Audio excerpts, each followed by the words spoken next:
मुझे ऐसा लगता है कि जो मार्च का महीना है वो मुकम्मल तौर पर पॉलिटिकल मंथ है, यानी कि अब से 2 से 3 दिन के बाद 12 मार्च को सेनेट के इंतखाबात होने वाले हैं। चेयरमैन सेनेट कैंडिडेट का इंतखाब होने वाला है, 18 तारीख को डस्का का इलेक्शन होने वाला है और फिर तकरीबन 26 तारीख को लॉन्ग मार्च होने वाला है। सो हम जर्नलिस्ट के लिए तो बड़ा ज़बरदस्त, कहते हैं मुंह में पानी आ रहा है, ऐसी ऐसी खबरें आ रही हैं ज़बरदस्त। लेकिन दूसरी जानिब खबरें कुछ पाकिस्तान के पॉलिटिकल सीन के लिए अच्छी नहीं है। हम अगर बात करें सेनेट के बड़े मार्के की, तो जैसा कि मैंने कहा इसमें सिर्फ 3 दिन बाकी हैं। हम 12 मार्च को सेनेट चेयरमैन सेनेट इलेक्शन का जो इलेक्शन है सेनेट चेयरमैन का, उस हवाले से उन्हें रोज नौ मुंतखब 48 सेनेटर्स हल्फ भी उठाएंगे और रिटायर होने वाले 52 सेनेटर्स अलविदाई तकारीर भी करेंगे। हुकूमत ने मौजूदा चेयरमैन सादिक संजरानी को एक बार फिर मैदान में उतारा है और इस्लामाबाद से सेनेट इलेक्शन गवर्नमेंट को अपसेट शिकस्त देने वाले यूसुफ रज़ा गिलानी पीडीएम के मुश्तरका उम्मीदवार भी हैं। सेनेट में हुकूमत और इत्तेहादियों की तादाद 47 है, जबकि अपोजिशन इत्तेहाद की तादाद 6 वोटों की बढ़तरी के साथ 53 सेनेटर्स हैं। इलेक्शन से पहले जोड़ तोड़ और मेल मुलाकातों का सिलसिला भी शुरू हो चुका है। बिल्कुल, हुकूमत और अपोजिशन अपने अपने उम्मीदवारों की कामयाबी के लिए कोशिशें कर रही हैं। बिलावल भुट्टो जरदारी ने दावा किया है कि चेयरमैन सेनेट का इलेक्शन भी यूसुफ रज़ा गिलानी ही जीतेंगे।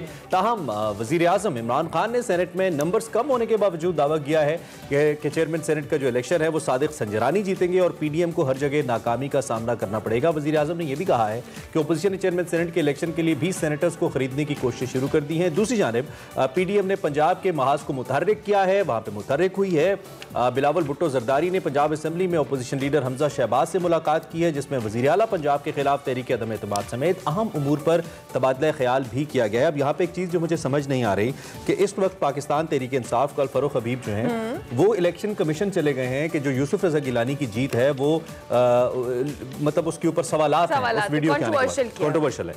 अच्छा, दूसरी जानिब अब कल इमरान खान साहब ये कह रहे हैं कि हम चेयरमैन सेनेट के इलेक्शन जीतेंगे, यानी कि गिलानी साहब को हुकूमत के वोट पड़े तो वो हराम और अगर संजरानी साहब को ऑपोजिशन के वोट पड़े तो वो हलाल। इस पॉलिटिक्स की समझ नहीं आ रही मुझे। इस पॉलिटिक्स की किसी को भी समझ नहीं आ रही और हमारे साथ हमारे मेहमान भी होंगे। लेकिन उसके साथ साथ जी कल के जो हम बात करें, जो ये मार्का होने जा रहा है, इसमें बहुत सारी उम्मीदें। वज़ीर आज़म इमरान खान ने बहुत कहले अपना एक इत्मीनान का इजहार किया और बहुत मुतमईन तरीके से उन्होंने कहा कि चेयरमैन सेनेट का इलेक्शन सादिक संजरानी ही जीतेंगे। बड़ी इंपॉर्टेंट समाअत इलेक्शन कमीशन कर रहा है। ये जो यूसुफ रज़ा गिलानी वाला मामला है, ये भी बड़ी दिलचस्प सूरत हाल है।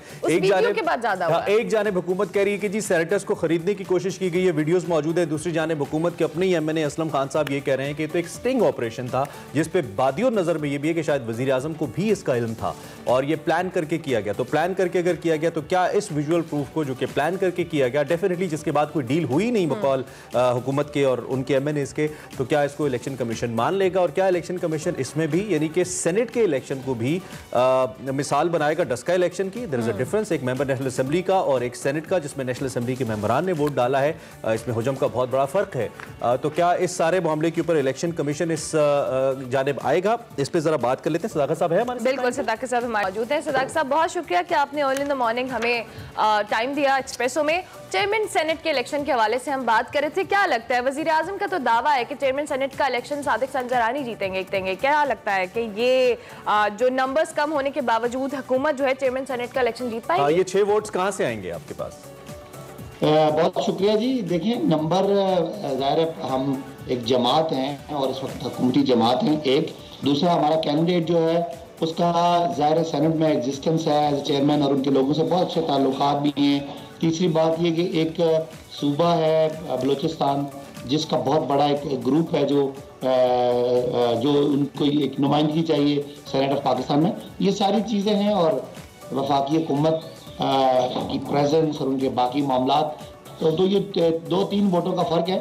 और बहुत सारे ऐसे एलाइज हैं जो हमें आ सकते हैं और हमें ऐसे कमिटमेंट है। बहुत सारे ऐसे लोग हैं जो बजाय तो अपोजिशन में नजर आते हैं लेकिन वो सादिक संजरानी को वोट दे सकते हैं। और भाई साहब, ये जो बाकी मामलात आपने कहा ना, वफाकी हुकूमत और बाकी मामलात फिर अपोजिशन की भी तो हो सकते हैं ना। अनी साहब भी साबिक वजीर आजम रहे 4.5 साल से ज़्यादा और उसके साथ साथ ये भी था कि उनकी एक अपनी पोलिटिकल स्टैंडिंग भी है, पीपल्स पार्टी पाकिस्तान की तीसरी बड़ी जमात भी है। तो फिर उन पर क्यों शक कर रहे हैं आप अवीज़ शेख साहब के इलेक्शन के हवाले से? उनको भी फिर आगे बढ़े, आगे चलें। पार्टी तीसरी बड़ी जमात है, पीटीआई पहली बड़ी जमात है।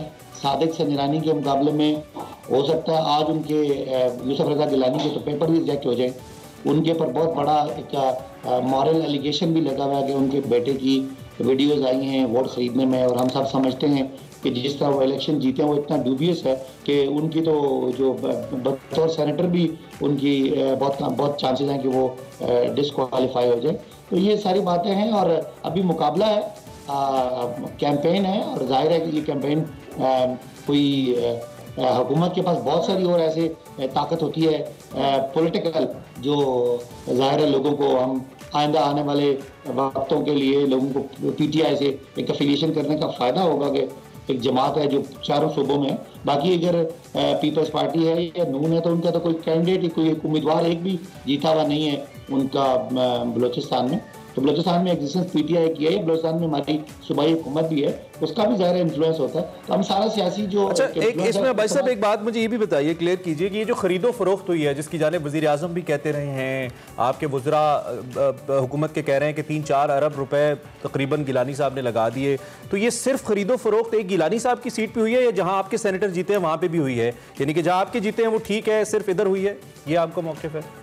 नहीं, देखिए पहली बात आप ये देखें कि खरीदो फरोख्त रोकने की किसने कोशिश की, प्रेम्प्ट किसने किया, किसने जगह जगह जाके ओपन वोटिंग की बात की और कौन वोट छुपा रहा था। एक दूसरी बात ये कि इस्लामाबाद में हमारी अक्सरियत थी और हमारी अक्सरियत खातून की सीट में, फौजिया आशिक की सीट में रिफ्लेक्ट हुई।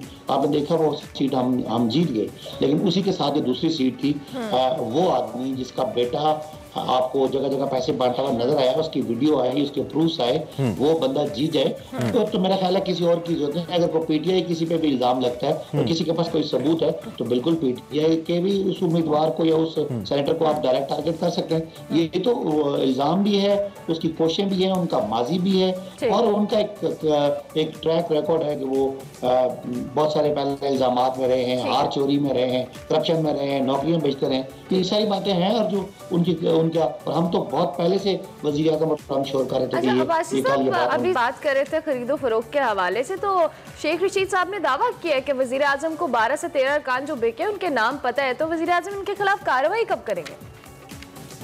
देखिए, कार्रवाई करने के लिए नाम का पता होना और नाम का पता होने के साथ उनकी ऐसी एविडेंस होना, जो एडमिसिबल एविडेंस हो, जो ज़ाहिर है किसी को अगर डिस्क्वालीफाई करें तो कल वो अदालत में जाएगा।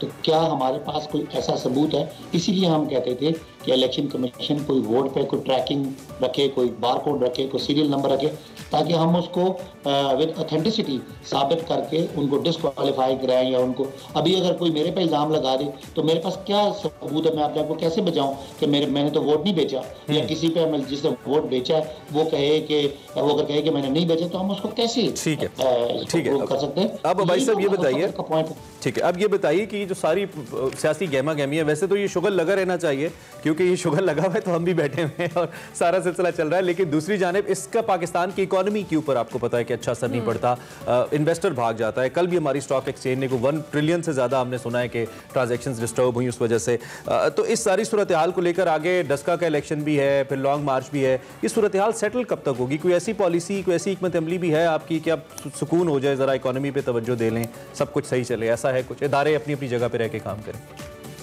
देखिए, जब भी कोई इलेक्शन होता है थोड़ी सी उसमें पॉलिटिकल इंस्टेबिलिटी तो होती है, जाहिर है हर तरफ से बयानात आ रहे होते हैं, लोग कोई टूट रहे होते हैं, कोई यहाँ से वहाँ से यहाँ जा रहे होते हैं, ये तो एक इलेक्शन का माहौल है। और ज़ाहिर है इकॉनमी बड़ी फ्रेजाइल होती है इस तरह के मामलात में। पाकिस्तान जैसी इकॉनमी जो बड़ी मुश्किलों से हमने खड़ी की है, ज़ाहिर है उसको ये एक अंदाजे और एंटिसिपेशन और एक फोरकास्टिंग का एक इम्पैक्ट पड़ता है। लोग जो मुस्तकबिल देख रहे होते हैं उनको ज़रा सा भी डाउट हो तो लोग पीछे हट जाते हैं। तो वो चीज़ें हैं, लेकिन ये वक्ती है। स्टॉक मार्केट ने बड़ा अच्छा रिस्पॉन्ड किया है, एक्सपोर्ट अच्छा ग्रो कर रहा है, लॉन्ग स्केल जो मैन्युफैक्चरिंग है वो बढ़ी है। इंशाल्लाह पाकिस्तान की इकॉनमी का रोशन बड़ा ताबनाक मुस्तकबिल है और फोकस भी गवर्नमेंट का है, लेकिन ये फैक्टर्स हैं जो गवर्नमेंट के कंट्रोल में नहीं है। ज़ाहिर है इलेक्शन होना है, इलेक्शन के बारे में बयानात होने हैं और ये थोड़ी सी तोड़ जोड़ होनी है, उसका ये शॉर्ट टर्म इम्पैक्ट है, लॉन्ग टर्म में शॉर्ट टर्म इम्पैक्ट है। ठीक हो गया सदाकत भाई साहब, बहुत शुक्रिया कि आपने एक्सप्रेसो में वक्त दिया। हुकूमत की सारी नजरें हैं शॉर्ट टर्म दो, लेकिन 2.5 साल से चल रहा है, बल्कि 2013 से चल रहा है। अच्छा जी, ब्रेक लेते हैं, ब्रेक के बाद हाजिर होंगे, आप देखते रहिए एक्सप्रेसो।